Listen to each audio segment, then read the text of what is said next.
Okay, so we went through the Brynje mesh long underwear, long johns, right? So we went through that in the last video, basically just the men's top, right? So I have a 50-inch chest, and that was an extra large.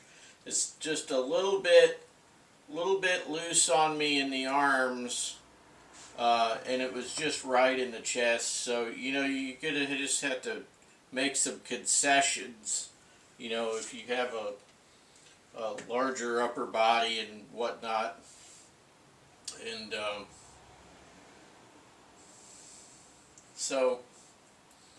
but it's a little bit of a trade-off. Now the idea with mesh long underwear is to have it as tight as possible, but not so tight that it constricts. Do you follow me? So that way it's right next to your skin as much as possible, and then it allows that vapor through the mesh and into your other layers. Okay, so now I did not discuss the ladies, but I'll discuss the ladies right now. So the ladies, they have unisex long underwear, which is what I'm using, and because they don't have men's only, so they make a unisex that'll go either way, so that if you have women that are in a, they're everybody's different. I don't know how to say it. But anyway, so they got unisex, and then they have women's, and then they have children's stuff. Okay? So in the women's tops are mesh, and then they have a covering that goes over the frontal area here. But I know that a lot of women don't like that. They like to just wear a sports bra underneath the mesh and go with that, because you're trying to like get rid of vapor, but then you're having this gigantic panel here, right? Trying to cover up your nether regions, your parts that nobody else is going to see anyway. If you're a lady and you're worried about that, the thing is that you could just wear a sports bra, and they do make wool sports bras. Of course, it's not going to be it's not going to be the same because it's not mesh. It'd be nice if, for the ladies, if Brynje made a sports bra out of the mesh wool material. That would be optimum for them, because that way they could put that on, and then they have the mesh top. They could get rid of that dumb panel that's in there. That's just my opinion. I don't think that panel needs to be there. Again, I mean, this is not the fashion runway, right? You're trying to just do your long underwear is there for a purpose, okay? Especially in extreme environments, okay? Extremely cold environment. More than likely, you're going to put it on, and you're not going to take it off until the operation or the expedition is over, okay? That's more than likely what's going to happen. That's the way it was for me. I put long underwear on, and they were on until I was back amongst the living, okay, amongst the regular people. So that's just my 2 cents on that. So I also wanted to talk about the flat earth thing, because the other day I made some videos. I think I called them something like "Flat Earth is baloney." and it is. Flat Earth is baloney. So I made a couple of videos. I know I was kind of harsh in them. Somebody had sent a message, said, "Hey, you were kind of harsh on these flurfers."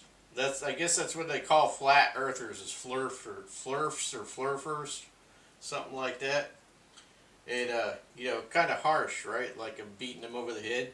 But you know what? I mean, you got to beat some common sense into them, figuratively, because because they're wrong. And since I have had those videos up and I took them down because I thought, yeah, I looked at it, I thought, yeah, I do seem kind of mean in there, but sometimes people need that. So I took them down, and then since then, when I had some time, I started getting videos to my YouTube feed that are, they're exactly what I was talking about in my video. And I didn't look this stuff up before I did my videos. I just know it already. So if you're at the bottom of the globe, that's what the Earth is a globe. And the Earth revolves.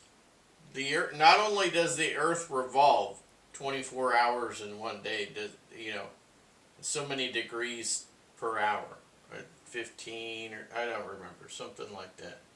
So anyways, the Earth revolves.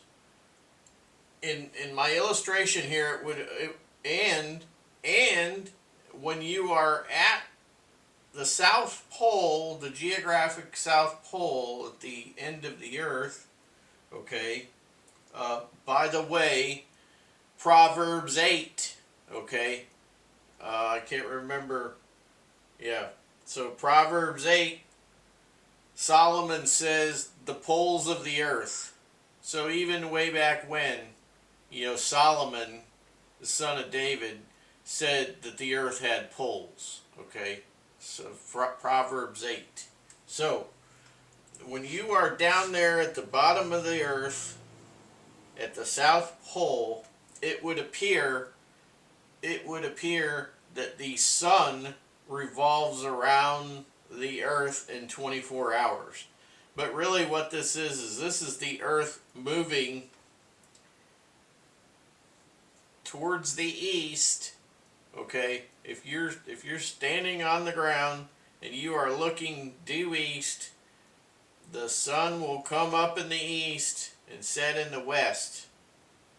That means that the earth is traveling in the direction you are facing. You follow me?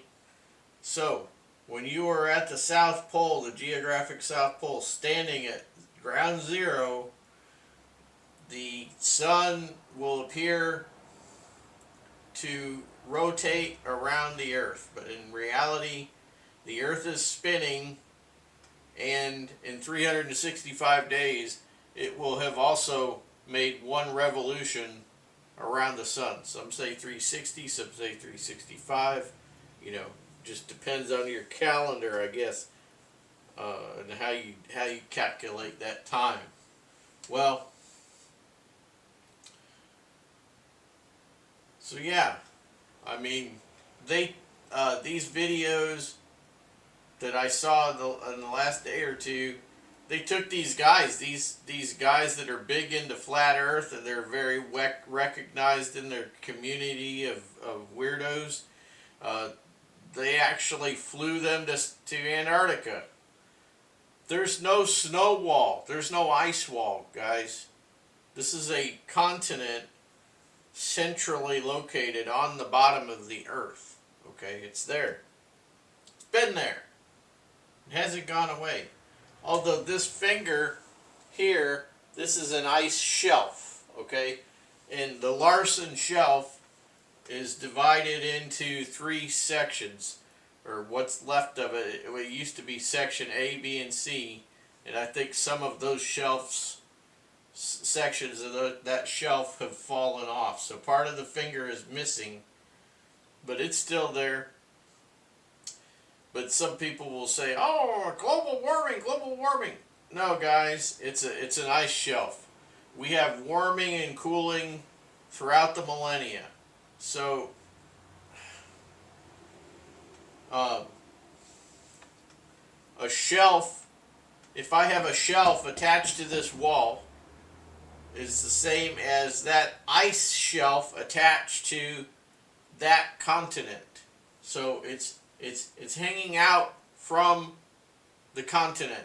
So it is not supported by anything underneath. That finger is not supported. It's just kind of like hanging out there.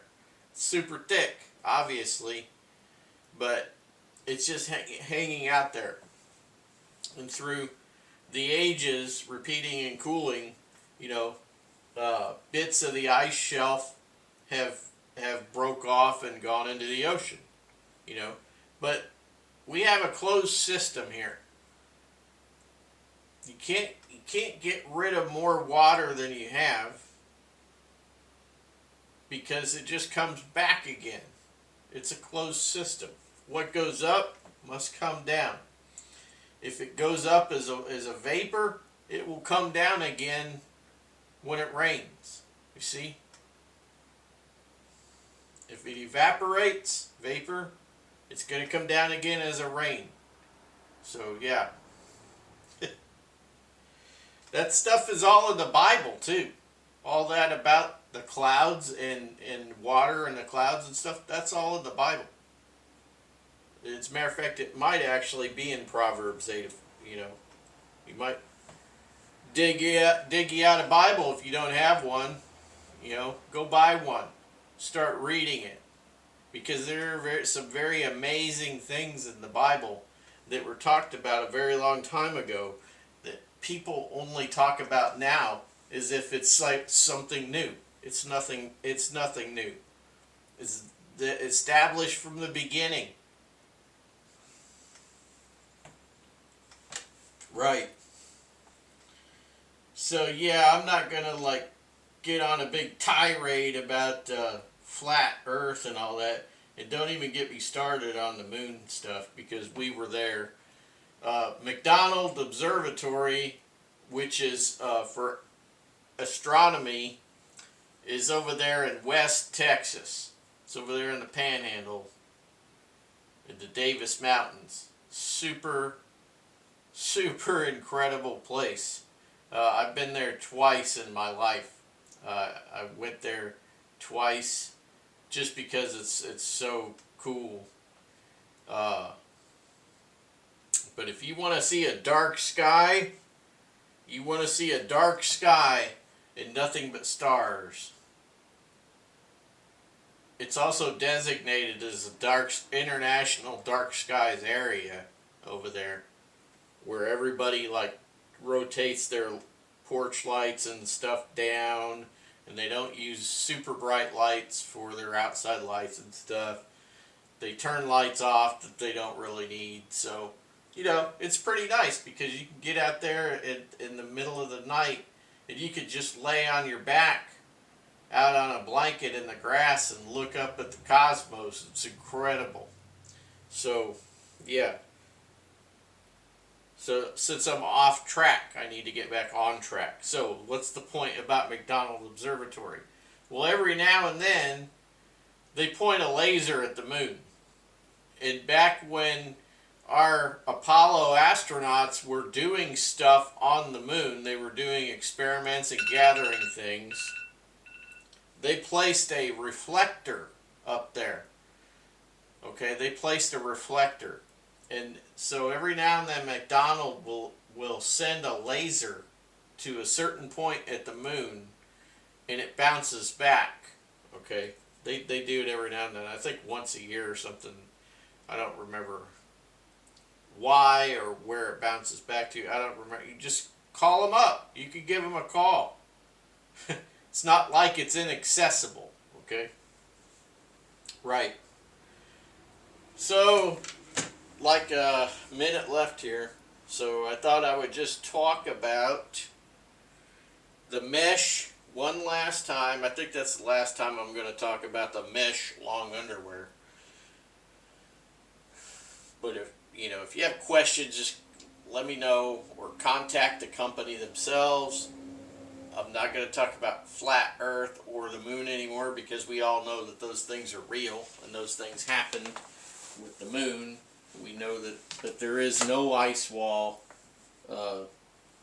Look up Job 26 verse 7 and Isaiah 40 verse 22. Okay. I also have Job 9 on there for some reason. Don't remember.